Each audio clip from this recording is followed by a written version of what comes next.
I'm 90 years old now, and I learned too late what truly mattered. When you reach this age, people expect you to have answers.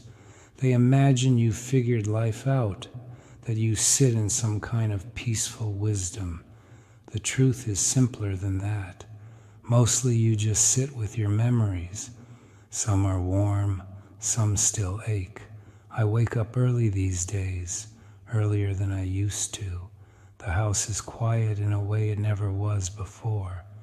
I make my coffee and stand by the kitchen window, looking out at a world that keeps moving without me. The mornings give me time to think.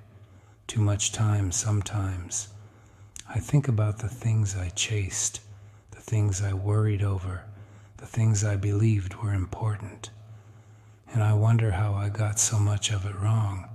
Not all of it, but enough. When I was young, I thought life was something you built like a ladder, step by step, school, job, marriage, house, promotions. I believed if I worked hard enough, everything would fall into place. That was the story everyone told, so I followed it. I was a serious boy, responsible. My parents were proud of that. I didn't cause trouble. I did what I was supposed to do. By my 20s, I had a good job, a small apartment, big plans. I thought I was doing well. Looking back now, I realize how narrow my world was, how small my definition of success had already become. Work came first, always. I told myself it was temporary, that I was putting in the effort early so I could relax later, that there would be time for everything else someday. Someday became my favorite word. I married a good woman, kind, patient, steady. She believed in me more than I believed in myself. In the beginning, we talked late into the night. We made simple dinners and laughed over nothing. We imagined the future together. Those were good years. But even then, I was already drifting. I stayed late at the office. I brought work home. I answered calls at the dinner table. I promised her vacations we never took. I told her, just a few more years, then things will slow down. She waited. She always waited. When our children were born, I felt proud in a way I'd never known before. I held them in my arms and promised silently that I would give them a good life. And I did, in the ways I understood. I provided. I paid the bills. I kept a roof over their heads. At the time, I thought that was enough. I didn't notice how often I was gone, how many bedtime stories I missed, how many small moments slipped past because I was too tired or too busy. I assumed there would be more weekends, more summers, more chances. There always seemed to be more. I can still see my daughter standing in the hallway one evening, holding up a drawing she made at school. She wanted to show me. I remember glancing at it and saying, "That's nice, sweetheart," without really looking. I was distracted, thinking about something else. She stood there for a moment longer, then walked away. I didn't understand then that those little moments were the real life I was living. To me, they felt like interruptions. Years passed the way they do when you're busy, quickly, without announcement. Promotions came, bigger houses, nicer cars. From the outside, it probably looked like I was winning. Inside, I was just tired. My children grew up faster than I expected. One day they were small and noisy, and the next they were teenagers with lives of their own. I told myself I would make it up to them later, that once things settled down, I'd be more present. But things never settled down. There was always another deadline, another responsibility, another reason to postpone what mattered. I missed school plays, birthdays, ordinary Tuesday nights that can never be returned. I didn't mean to. I just thought there was time. My wife tried to tell me, gently at first. She said she felt like she was raising the children alone. She said she missed me. I promised to change.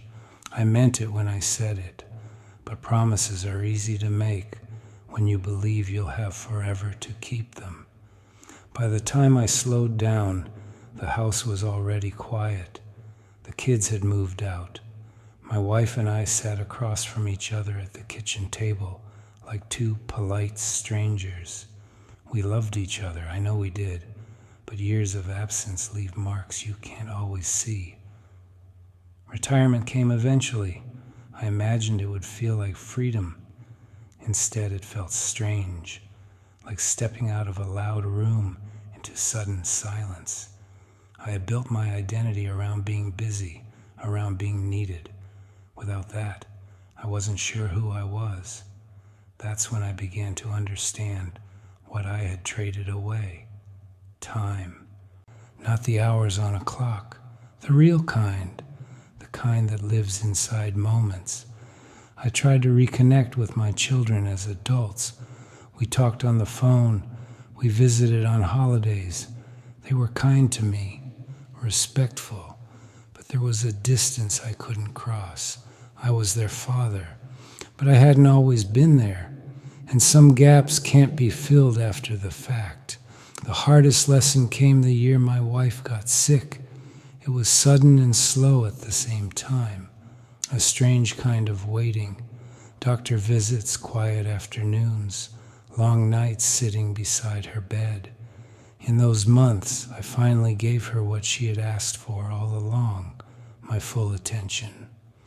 We talked more in that year than we had in the previous 10, about our lives, our mistakes, our memories. One evening, she took my hand and said, "We did the best we knew how." I wanted to believe that. But sitting there with her, I understood how much better I could have done. When she died, the house became unbearably still. That's when the truth settled over me. All the things I had worked so hard for felt small in comparison to what I had lost. No promotion could bring her back. No savings account could buy another day. The world kept telling me I had been successful, but alone in my living room at night, success didn't feel like much of a comfort. Now I spend my days simply. I read, I walk slowly, I call my children and grandchildren when I can. I sit on the porch and watch the neighborhood kids ride their bicycles. Life has grown very quiet, and in that quiet, clarity finally arrived. What truly mattered was never complicated. It was time at the dinner table. It was listening without hurrying. It was showing up when I was tired. It was choosing people over progress. No one ever lies on their deathbed wishing they had worked more, but plenty of us wish we had loved better.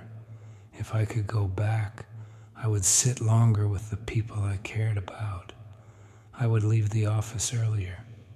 I would worry less about proving myself and more about being present. I would understand that a simple, ordinary day shared with someone you love is worth more than any achievement. But I can't go back. At 90, there are no second chances left, only reflections. That's the hardest part of getting old, not the aching joints or the fading strength. It's the understanding that life was happening while you were busy making other plans. I'm not telling you this to make you sad. I'm telling you because I wish someone had told me. If you still have people in your life who love you, choose them. Choose them again and again.